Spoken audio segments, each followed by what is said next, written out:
যে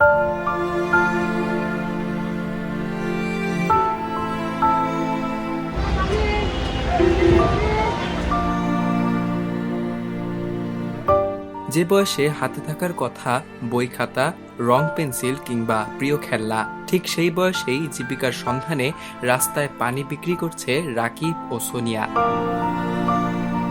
একজনের বয়স মাত্র ৮ বছর, আরেকজনের মাত্র ৭। শৈশবের হাসি আনন্দ তাদের জীবনে যেন বিলাসিতা, কারণ বাস্তবতা তাদের শিখিয়ে দিয়েছে দায়িত্ব কাকে বলে। ছোট্ট এই দুই ভাই বোনের মাথার উপর নেই বাবার স্নেহের ছায়া, সংসারের সব দায়িত্ব এখন তাদের মায়ের কাঁধে।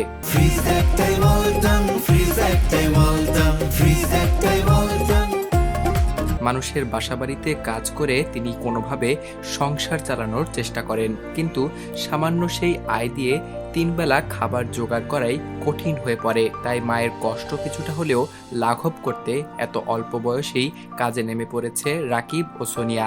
এখানে কি পানি বিক্রি করো কতদিন ধরে? হ্যাঁ, 1 বছর। পানি বিক্রি করে কি তোমার সংসার চলে একটু বলো। তোমার গ্রামের বাড়ি কোথায়? রাঙামাটি। তোমার বাবা কি করে? বাবা নেই।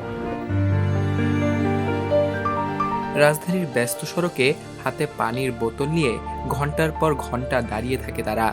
প্রচণ্ড রোদ, ক্লান্তি কিংবা ক্ষুধা, কোনো কিছুই তাদের থামাতে পারে না, কারণ তারা জানে আজ কিছু বিক্রি করতে না পারলে হয়তো রাতে পরিবারের হাঁড়িতে ভাত উঠবে না।